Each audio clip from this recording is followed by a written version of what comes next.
All right, Khan. All praise to the Most High. We good to go, King. Shalom, shalom, shalom, Israel. All right, Most High in Christ bliss. Welcome to another episode of what Faith by Works, where we study a commandment week in and week out to further perfect our walk with the Most High God. All right, let's jump straight into it. This is the book of Psalm, chapter 7, and verse 17. It says, I will praise the Lord according to his righteousness and will sing praise to the name of the Lord Most High. So first and foremost, we want to give all honor and glory to the Most High God by way of his Son, who the world ignorantly calls Jesus Christ. That's why we say in the Paleo Hebrew, call Halal Yahweh by Hashem wa Malak Yahweh Shah. This is the book of James, chapter 2, and verse 14.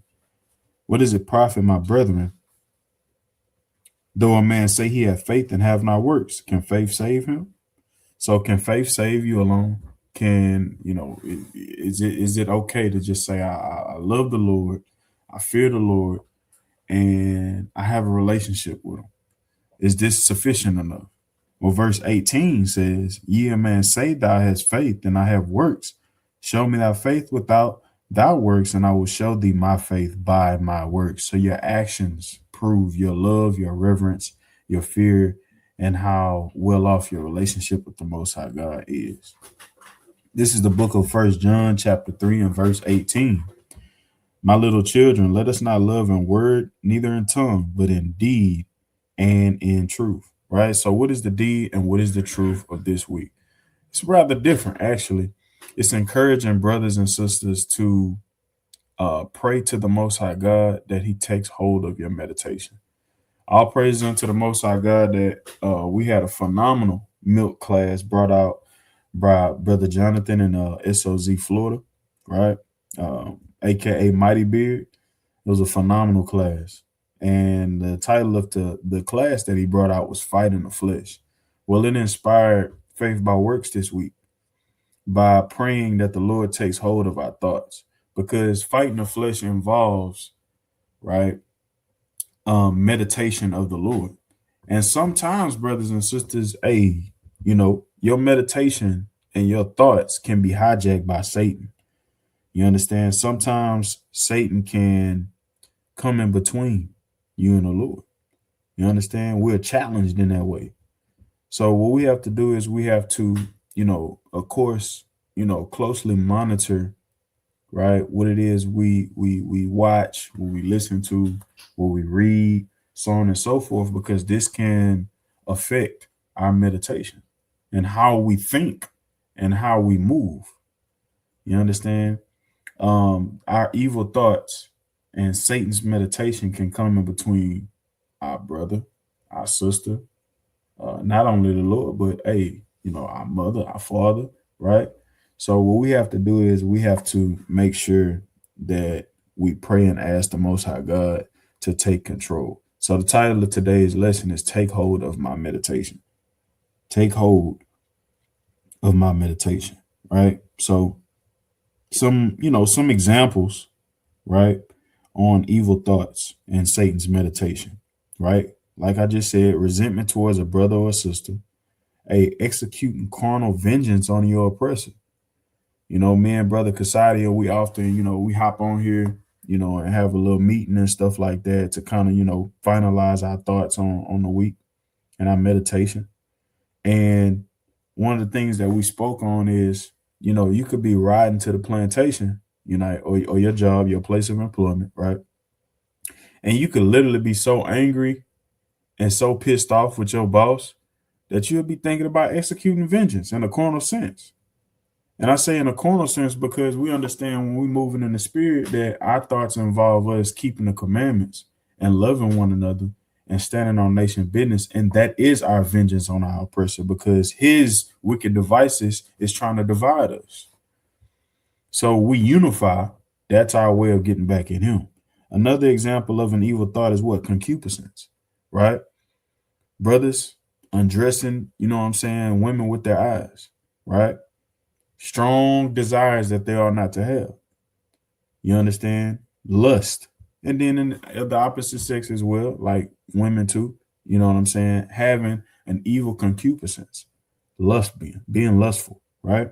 Another example is of having little faith, thinking that you can like take on things yourself, pulling your hair out and stressing over things that the Lord is testing you with, right? Having car trouble, not being able to take care of bills, right? So on and so forth. When life hits you, you kind of thinking that you gonna handle it and you gonna provide, right? When it's actually the Lord. So all of these things, like, and these just a few. Brothers and sisters, I'll give leeway to think upon the thoughts that they deal with, because when you fight in the flesh, it's a unique fight according to each brother and sister. Everybody has their cross to bear. So the evil thoughts, we're gonna give a few, but every brother and sister that's listening, they know their fight. They know the evil thoughts that they deal with. So we have to ask and pray to the Most High God that He takes hold of our thoughts, so that when His Son comes back, right, we won't be caught in strange apparel. We won't be caught in the wrong spirit. We won't be caught, right, with evil thoughts. All right. So let's go ahead and set the premise. I'm gonna get a couple precepts that's praying for, the Lord to control our meditation and our thoughts. Right. Then I'm gonna go ahead and pass it. All right. This is the book of Psalms, chapter 104, and verse 33 through 34 in the NLT. It says, "I will sing to the Lord as long as I live. I will praise my God to my last breath. May all my thoughts be pleasing to Him, for I rejoice in the Lord." Right. So I bring this precept out because it's very, very simplistically put. We want to pray to the Most High God that our thoughts be pleasing unto Him and not ourselves. A lot of times we have feelings, we have opinions, but one thing that's really understood is that this Bible leaves out two things. That's your opinion and mine. You understand? So we want to ask the Lord to control our thoughts, and all our thoughts need to be pleasing unto Him. This is the book of Psalm chapter 19 and verse 14 in the KJV. It says, "Let the words of my mouth and the meditation of my heart be acceptable in thy sight, O Lord, my strength and my redeemer." Right. And I got this precept out the chat because when we reviewed the milk class, Sister Ashley, I put this in the chat, and it was a phenomenal precept, right? All praise to the Most High God. We want to ask the Lord that the words that come out of our mouths, which, is motivation, and the motive behind what we say and what we do is because of the meditation of our heart. So this right here in this prayer, we're asking that the meditation of our heart be acceptable in the sight of the Lord. Because if it's not, we'll start to see ourselves saying things we are not. We'll start to see ourselves thinking things we are not, and moving out of the spirit of the Lord. And we have to ask ourselves, man, right? If we know, according to Jeremiah 17:9, that the heart is desperately wicked, isn't it possible that sometimes our opinion, our meditations, and our discernment will be wrong occasionally? Or are we too prideful to admit that? Nah, like my intuition is always right. No, not necessarily. We can't always say that. Now, there's one thing to have evidence and leeway to a certain, decision and ruling. But at the end of the day, you have to collect proof. You have to collect, right, all of the facts. We're going to get the definition of accusation, assumption, and also what we call what? Let me see. What's that other one? I'm not going to pull it up because I want to make sure that the brother get in there, right? But I screenshotted on my phone the definition of accusation, assumption, and suspicion, right? An accusation is a charge or claim that someone has done something illegal or wrong, all right? So that's one of the things that the Lord hates, right? We can get that scripture later, is a false accusation. And a false accusation stems from a person that is putting all feelings and thoughts and opinions into place, but they don't have any proof, right? A suspicion is a feeling or thought that something is possible, likely, or true. The key word is feeling, and the key word is possible. So we have to understand that sometimes our intuition or the allegations that we're putting out is wrong and it's false. An assumption is defined as a thing that is accepted as true or as certain to happen without proof. So the wise thing to do, the righteous thing to do, is either hold your peace and allow the Lord to reveal things to you, or to ask questions. Bring your brother or your sister to the side and ask questions and operate in sincerity, with the intent to understand and not draw up conclusions. Because assumptions, evil suspicions, and false accusations is what divides us. Evil thoughts divide us. Evil thoughts pull us apart. And when we go to Psalm 133:1, it says, how great is it when we dwell together in unity?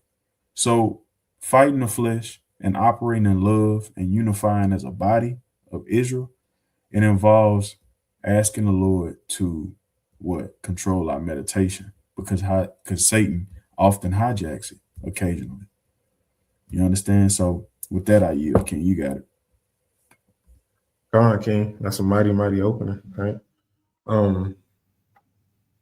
Shoot, you brought it out, so I'm gonna go ahead and get it, right? Just to kind of set the premise for the angle I'm gonna take in this whole topic, right? A beautiful topic that the brother thought of this week by the Spirit, right? It's the book of Jeremiah, chapter 17 and verse 9. It says, the heart is deceitful above all things and desperately wicked. Who can know it? I, the Most High, search the heart. I try the reins, even to give every man according to his ways and according to the fruit of his doings, right? So when we're thinking about the heart, the Lord is telling you right now that it has a predispensation for wickedness, right? Meaning it's wicked in nature, right? It's going to always perceive of ways to go off, right? A wicked thought is going to always try to jump in, right? And it's on us. It's our duty to kind of identify it when it happens and kind of rebuke those thoughts, right? It's always wise whenever a wicked suspicion, right, or allegation, or a wicked lustful thought, right, or the desire to commit a sin. It's always a good practice that when those thoughts jump into our minds, right, we go ahead and rebuke that thing, right? Hey, say it in your head, say it out loud. Hey, how forgive me. I rebuke that thought, right? Because at the end of the day, we understand that our hearts are literally led. Our hearts, which should be our minds, right? Pursuant to what? Here we can get it. It's the book of Job, chapter 17 and verse 11. It says, my days are past, my purposes are broken off, even the thoughts of my heart.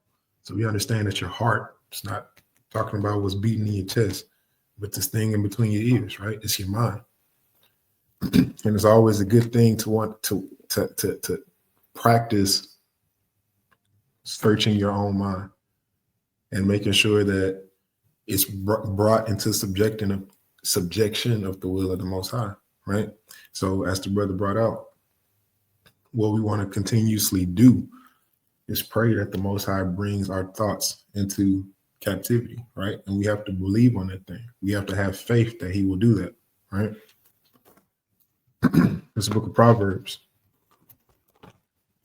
And forgive me, I got a little bit of congestion going on, but we're gonna get through this through the Spirit. It's the book of Proverbs, chapter 16, and verse number 3.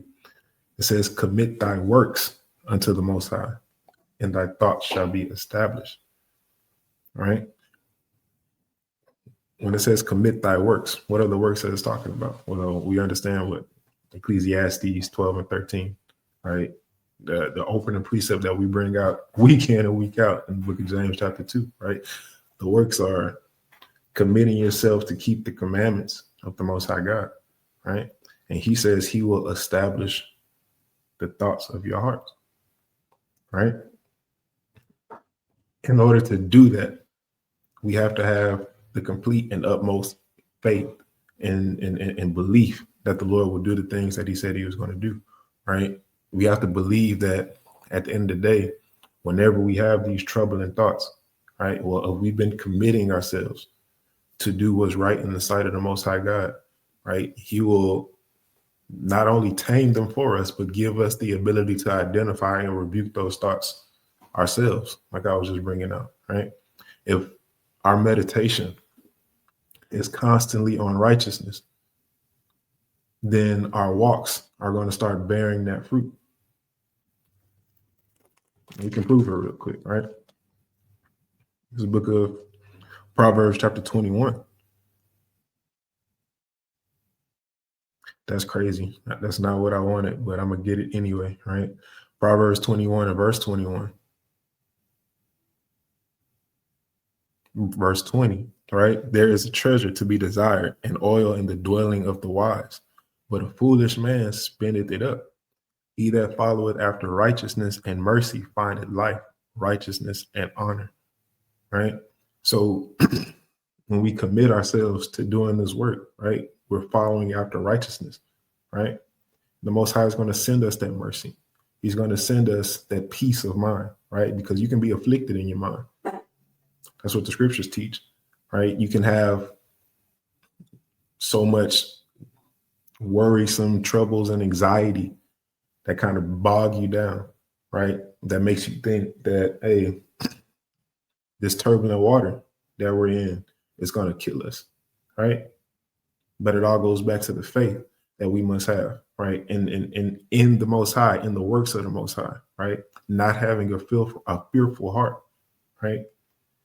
And being able to rebuke that tempest, right? To kind of calm them seas, like Yahushua showed his disciples, right? Pursuant to Matthew chapter 8. For the sake of time, go read that. I can get it, but go read that, right? That's what was happening, right?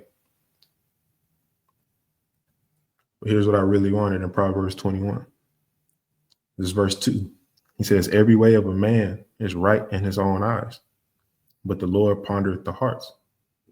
To do justice and judgment is more acceptable to the Lord than sacrifice. So it goes back to what the brother was bringing up, right? Not having that evil, wicked suspicion, right? But having right judgment and doing justice according to that right judgment, right? Not driving to work one day thinking about the affliction that you have going on at the plantation and deciding to go up in there and just blow the whole spot up, right? That's not right judgment. We're supposed to wait on the Lord, right? The Lord is going to, the vengeance belongs to the Most High. Verse 4, it says, "And a high look and a proud heart, and the plowing of the wicked is sin. The thoughts of the diligent tend only to plenteousness, but of everyone that is hasty, only to want," right? Again, we're supposed to wait on the Most High God. Again, with faith that he will establish us, right? With faith that he will give us mercy and we will find life, righteousness, and honor, right? It all stems back to, hey, what do you believe at the end of the day? Do you really believe this walk that you say you're on when you say you're in the truth, right? Or in the back of your mind, do you have some type of preeminence? In the back of your mind, do you think you are deserving of everything that the Lord said he had to offer simply because you know a few precepts, right? And you keep a few commandments?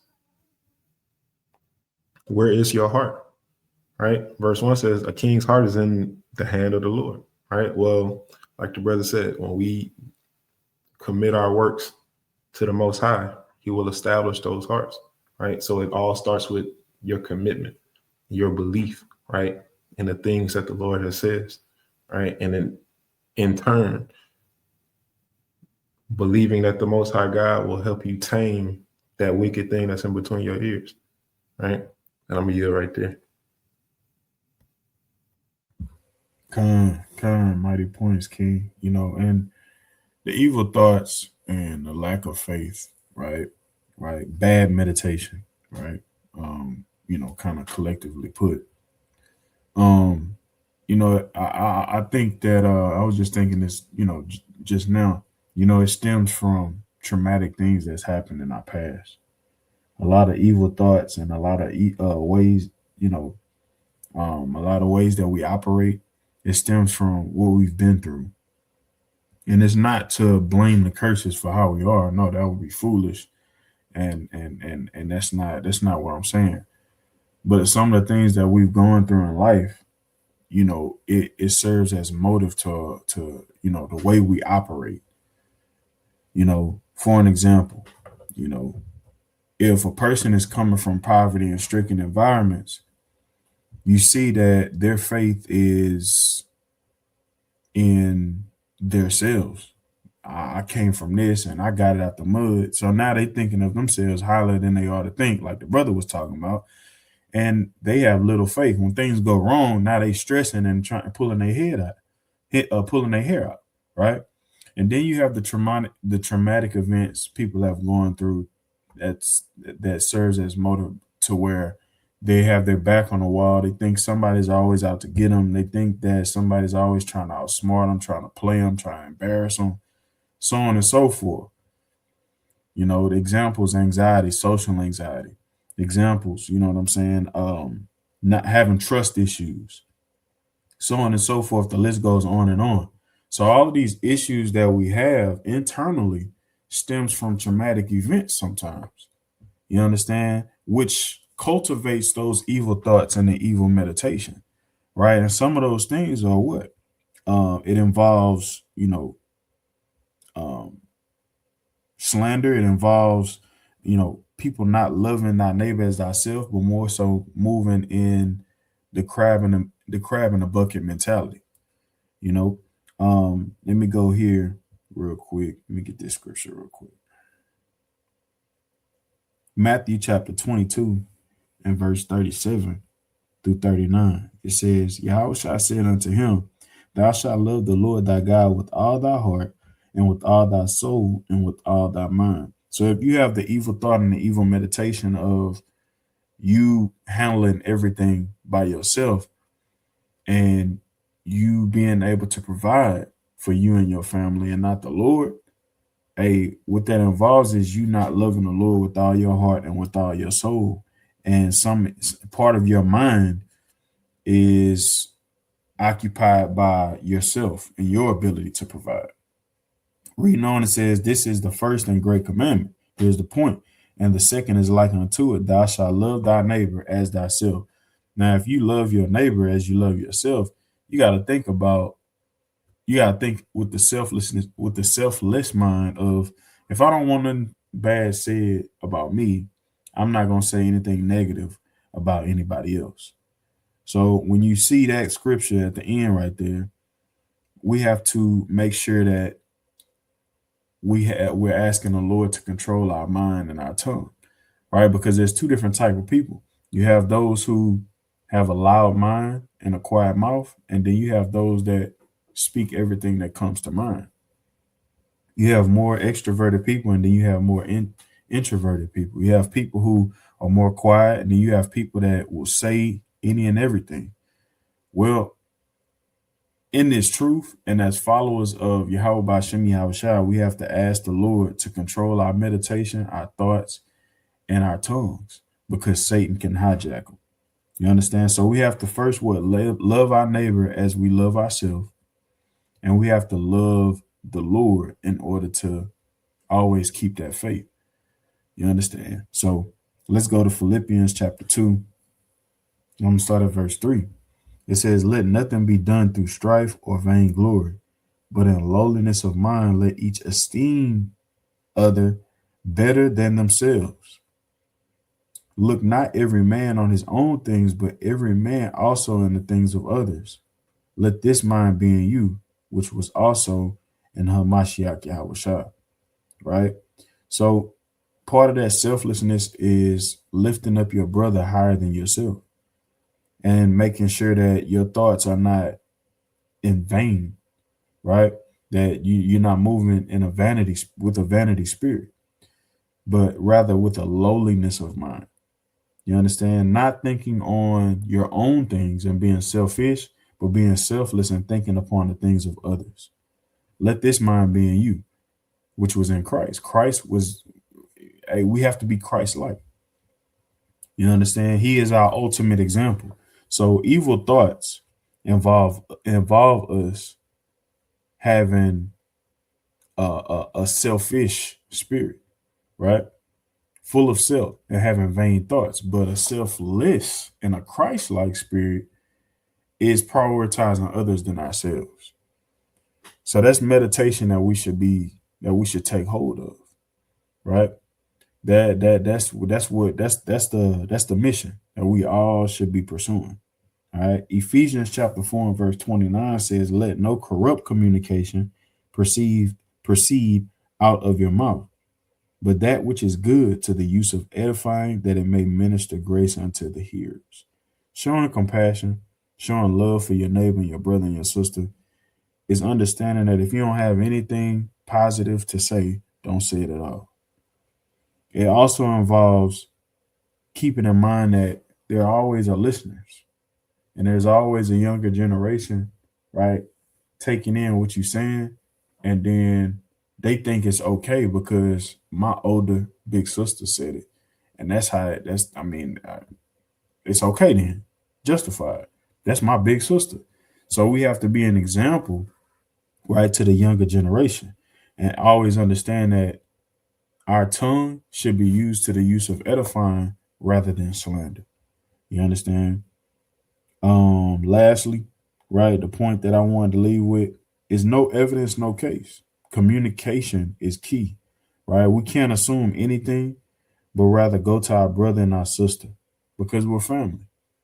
Satan will take hold, man, of our thoughts that will divide us. You understand? So it's very, very important to understand that no evidence, no case, right? What you think, right? It can be true because the Lord has blessed us all with different levels of discernment, right? However, just as it might be true, it can also possibly be wrong. And as long as there's a possibility of it being wrong, you either hold your peace and let the Lord reveal what needs to be revealed, or you make a sincere inquisition. You pull that brother to the side, talk to him. Hey, I seen this, I seen that.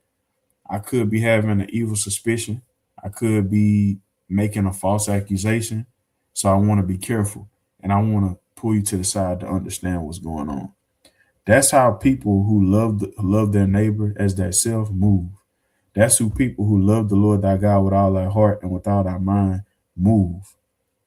They prioritize good relationships with their brother and sister. They don't hold resentment, right? But rather aim to iron out things. If you are standing and you holding posts, or if you fringing up a garment, or you making a plate, or brother, if you filling up the cooler and you side eyeing another brother, or sister, if you side eyeing another sister, or you choosing to go over here rather than over there, you have to ask yourself why. There's evil meditation and evil thoughts taking place that prevents you from moving in a unified front and moving as a family, right? And just because we have the floor and that we've press recorded and not you, it doesn't make us more above you than either. We're guilty of this as well. This is faith by works coming to you, right, with the proposition of moving as a family. Something that we see that we are all guilty of, myself included. And it's we're coming from a sincere place where we need to move more like a family. And in order to move more like a family, we have to ask the Lord to take hold of our meditation and to rebuke and to remove evil thoughts. You understand? I yield there, King. You got it. God, King, I'm kind of landing back at that point, right, that you're making, because it's a snare and a trap, whether we realize it or not, when we have these wicked thoughts, these evil suspicions, right? And like the brother said, Satan will use that as a playground, right? He'll use it as a foothold, more so I should say, right? Think about it, right? The milk call that Brother Yuanathan went over was about the fight between the spirit and the flesh, right? Well, Satan is on the side of the flesh, and he's going to use that, right? The desires of the flesh, the lust thereof, and he's going to play. It's like a game of tug of war, right? You got the flesh side versus the spirit side, right? And Satan is on that flesh side pulling, right? Pulling. Now, the ground that this tug of war match is being played on is kind of muddy, right? So it's really easy to slip, right? Well, on the flesh side, right? Whenever you have those wicked imaginations, those evil suspicions, right? Those deceitful thoughts, right? Well, you just giving the flesh side and Satan a foothold, right? To where he can kind of lock in and anchor, and now he's not slipping, right? Well, all that's going to do is give the flesh side more of a stable place to kind of pull with more force from the spirit side, right? And now you got the flesh winning just based off of the foothold that you gave it in your mind, right? It's the book of James, chapter 1 and verse 12. It says, "Blessed is the man that endured temptation, for when he is tried, he shall receive a crown of life, which the Lord had promised them that love him," right? Now, a lot of times this temptation, it doesn't necessarily have to be something that flashes in front of our face that we may want or we may lust after, right? No, it could literally be those evil suspicions that we have, right, for our brothers and our sisters, right? You'll see a brother or sister do something, and you be like, in your mind, you be like, "See, I knew I was right about this person." You'll say it in your mind all day, right? And now you've left yourself open to what? Let's continue to read, right? Verse 13 says, "Let no man say when he is tempted, I am tempted of God. For God cannot be tempted with evil, neither tempted he any man. But every man is tempted when he is drawn away of his own lust and enticed," right? What ends up happening is you become drawn away and enticed by the wicked thoughts that you've already had established, right? From the evil suspicion that you've already had established about the next person, right? Your brother or your sister, that they don't have any room to do anything without you automatically thinking to yourself, it's confirmed. That brother's wicked. I knew it, right? Proverbs 23:7 at the beginning, it says, "As a man thinketh, so is he," right? So if you're making this judgment about your neighbor, right? What is the judgment that's being made about you? And not from your neighbor, from the Most High God who knows your thoughts, who's literally looking in your mind and seeing how you're looking at your neighbor, right? Verse 15, it says, "Then when lust hath conceived, it bringeth forth sin. And sin, when it is finished, bringeth forth death," right? Now you're acting all type of ways against your brother, right? You're sinning against him. You're doing things that cause offenses, right? Wives, you're giving your husband the blues at home, right? Because you had an evil suspicion, and you simply saw your husband talking to another one. Now, as soon as he get home, he got to have it, right? Who is that? You know how I go, right? Brothers, you see your brother fall short on something, or he does something that just kind of in your mind is like, you see, I knew that brother was off. I knew he was wicked. Well, what are you? Right? You sitting there casting judgment. Now, that's likely off simply because you think you know what's going on. Have you ever sat and talked to the brother? Have you ever gotten a complete picture of what the brother may be going through, right? Or are you having an evil suspicion? And that evil suspicion causing you to sin, right? It's the book of Sirach, chapter 3. From the start of verse 23, it says, "Be not curious in unnecessary matters."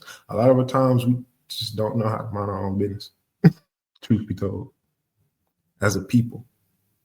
And we've been conditioned, right, in this world ruled by Esau, right, to not mind our own business, right? He gave us what Hollywood and something called a celebrity, right? And on top of that, he gave us this thing called tabloids. So now we're looking into the lives of people we don't know. And then, Esau, his desire is never satisfied, right? So on top of that, he gave us what? Social media.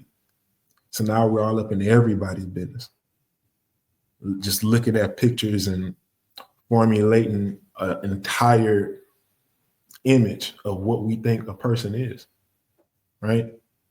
And we get deceived by that thing, right? We will end up thinking that the most wicked people walking this earth are philanthropy, right? That they're really good and generous, right? And we'll get to thinking that the most righteous people walking this earth, right, are nothing, right? And they're mean, they're rude, right? I mean, that's how they're going to come after us when it's all said and done, right? They look at the Hebrew Israelites. Oh, they're always on the corner just yelling at people, right? They're racist, right? Don't know anything about us. But they use the play on people's ignorance to draw up a feeling or emotion. And those people's feelings or emotions cause them to make a judgment and they move their arm, right? We continue. It says, for more things are showed unto thee than men understand. For many are deceived by their own vain opinions. Think about how many people, our people, right, want nothing to do with this truth just because of the vain opinions that they have about Hebrew Israelites. How many of our people are blinded, are going to be destroyed simply because they didn't want to learn what it is that we're actually teaching. They didn't want to stop and see the fact that, hey, we're just reading the Bible to you. No, their own vain opinion is, y'all are a hate group. Right? It says, and an evil suspicion hath overthrown their judgment. Now you're not doing justice and judgment no more because that evil suspicion. What? The Lord told us to do justice and judgment. So when you're not doing that, what? That's sin. That's what we were just talking about in James, right? And when lust hath conceived, it bringeth forth sin. And sin, when it is finished, bringeth forth death. That evil suspicion has caused them to sin by having their judgment overthrown. At the end of the day, it all goes back to what? That faith that we were talking about, right? Because in this walk, in this truth, when you really believe in the words that the Most High God is bringing out, right, you will cast down these certain things, right? We shouldn't be having these type of mindsets. And when these thoughts jump into our minds, we should be actively rebuking them because what?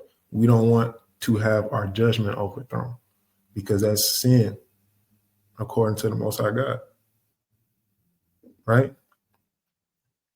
It's the book of Matthew, chapter 5.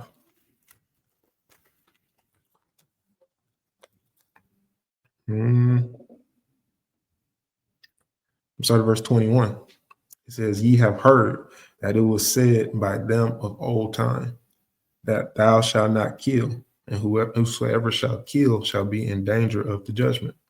But I say unto you that whosoever is angry with his brother without a cause shall be in danger of the judgment, right? And like the brother was breaking out, right? A lot of times, well, sometimes you'll have some evidence, right, of what it is that you think you're seeing, right? And the evidence will stack up, and the Most High God will reveal certain things to you, right, that can't be refuted. But most of the time, that don't be the case, right? Most of the time, you just be having hate in your heart towards your brother without a reason, without a cause. The Lord says you're in danger of the judgment, right? And whosoever shall say to his brother, Rakah, right? And that word, look it up in the Blue Letter Bible, it literally just means like you're empty-headed, you foolish, right? When you're sitting here and you're saying it in your mind, having this thought about your brother or your sister. It says, shall be in danger of the council. But whosoever shall say, thou fool, shall be in danger of hellfire. Right? You're saying all this in your mind, right? Remember that lust, that's a seed that starts here. You're literally making yourself in danger of hellfire, right? Because out of the treasures of the heart, right? It's where your mouth speaks. It's what your actions are led by. So you always want to make sure that you have this thing under control. You don't want to have those wicked, evil thoughts about your brother or about your sister, right? Because those things will literally govern your actions or your behavior toward them. It all starts there. The book of Matthew, chapter 12. Because that was one of the main issues with the Pharisees, right? It wasn't the only issue, of course. One of the biggest ones, they were hypocritical, right? But the evil suspicion that they had on Yahushua led them to what ultimately ended up happening, right? And we know it's all of the Most High. We know it's all of the Lord, right? The Lord is the one who governs our steps, right? But he's showing you that these are the things that were in place that caused that, right? That evil suspicion that the Pharisees had. This book of Matthew chapter 12 and verse 33.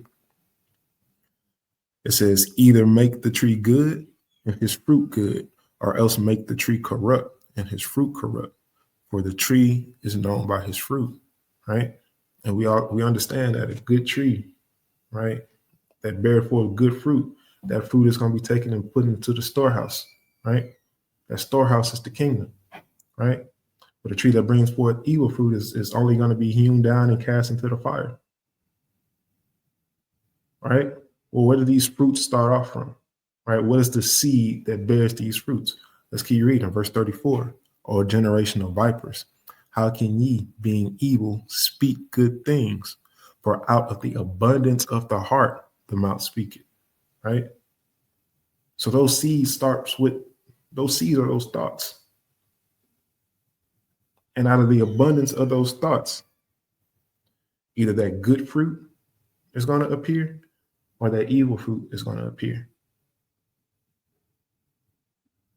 The Lord is telling you straight up. Verse 35, a good man out of the good treasure of the heart bringeth forth good things. And an evil man out of the evil treasure bringeth forth evil things. A tree is known by his fruit, right? And the seeds that bear that fruit start here. Again, Proverbs 16 and 3.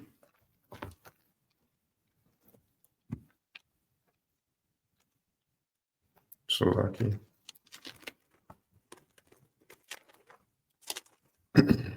Proverbs 16 and 3, commit thy works unto the Lord, and thy thoughts shall be established. Are you committing your works to seek preeminence or vainglory? Or are you committing your works in order to fear and serve the Most High God, right? Well, the things that you think about are going to prove it to the Most High God. And the actions that stem from those thoughts are going to make it manifest to everybody around you. That's how you see if a man is a hypocrite or not. That's how you see if they're all about being seen and being heard and having a name and a huge platform and a huge following, versus if they're sincerely doing what the Lord commanded them to do. It's all going to start in their hearts. So what should we be doing, right? It's the book of 2 Corinthians, chapter 10. I'm gonna get this in passing here because I know I've been kind of long, right? 2 Corinthians chapter 10 and verse 5. It's a lot. I'm gonna start at verse 2. It says, but I beseech you that I may not be bold when I am present with that confidence, but with I think to be bold against some, which think of us as if we walked according to the flesh. For though we walk in the flesh, we do not war after the flesh. For the weapons of our warfare are not carnal, but mighty through God to the pulling down of strongholds, right? And where do those strongholds, where do they start? Where are they built? It's always in the mind, right? We go out in the highways and the hedges, right? And we try to wake our people up and edify our people, right? What are we talking to? Their mind. We're trying to get them to see things a way that's different than how they've been taught it. Hey, you understand that the children of Israel are so-called blacks, Hispanics, and Native Americans, and we can go into this word and we can prove it, right? We bring out the curses and how the curses are a sign on who the children of Israel are to this day, right? And that what Yahweh Shai, he had woolly hair and skin like burnished brass, right? And the voice of many waters, right? The Most High God, his hair was like the pure wool, right? Solomon said, I am black but comely, right? All of these things are used to illustrate what the book of Job chapter 9 and what First Maccabees chapter 3 says, the wicked, which are in authority, the heathen, are going to seek to paint the likeness of the people in this book to look like them, right? All of these things are used in order to what? Change the mind. But it all starts with belief. The only minds that are going to change are the ones that are going to believe, right? I'm going to hold that 2 Corinthians. I'm going to go to the book of John real quick. Chapter 12. I'm going to start at verse 37, right? It says, but though he had done so many miracles before them, yet they believed not on him, that the saying of Isaiah, right, the prophet might be fulfilled, which he spake, Lord, who hath believed our report? And to whom hath the arm of the Lord been revealed? Therefore they could not believe, because that Isaiah said again, he hath blinded their eyes and hardened their heart, that they should not see with their eyes nor understand with their heart and be converted, that I should heal them, right? Healing is going to come with belief, and belief is something that starts in the mind, right? So 2 Corinthians chapter 10, right? It's verse 5. So it says, casting down imaginations and every high thing that exalted itself against the knowledge of God, and bringing into captivity every thought to the obedience of Christ. It goes back to believing in these words, believing in this report, right? These words are spirit. So you talk about the spirit versus the flesh, right? These words are spiritual, and the belief in these words do what? If you sincerely believe that, hey, if I maintain a 4.0 GPA, right, and I graduate with my doctorate with this 4.0 GPA, I'm going to be promised a super high salary job right after graduation. If you truly believe that, then you're going to do everything that it takes, right, in order to keep your mind right and focus on the things that you need to focus on. And whenever something that's unnecessary enters your mind, you're going to be quick to kind of throw that out. Oh no, I ain't got time to do all that drinking and partying. I got something better waiting on me, so I have to keep my mind focused on it. We understand it, but it's like we don't understand it, right? We have sayings even in the world. Brother just sent me a video right before we started the class. Brother talking about how his goal is to bench 405. Crazy brother, right? But he just sent me a video right before the class of a brother that's lifting that and just repping it out, right? And what's literally the caption of this brother's video? It says, it's all in the mind. So when we make sure we tame, they say the mind is the control center of everything that we do. The mind is the engine, right? So you have to make sure that what you're putting into that engine is good for that engine, or else the rest of the machine it's gonna mess up just based off of what's put in that engine. But I know I'm being long-winded, King. I'm a year right there. Well, I was about to send a drum major in now. Brother going off, brother going off, man. Hey, but it all is in the mind, man. I got 3 more, and then we'll shut it down, right? I want to make the point and drive the point home that, you know, when we allow evil thoughts to consume us, you know, you tend to act on them with grudges, and you speak things you ought not to speak, and you become defiled and slanderous. And that's what Christ was teaching us in Matthew 15. Let me go to it. Matthew 15 and verse 16 through 20 in the NLT. You have people coming to him, right? In regards to eating with washed hands and how that defiles you. But Christ taught us otherwise. This is what he taught us. It says, "Don't you understand yet?" Yahushua asked. And this is in the NLT. All right. It says, "Don't you understand yet?" Yahushua asked. "Anything you eat passes through the stomach and then goes into the sewer. But the words you speak come from the heart. That's what defiles you.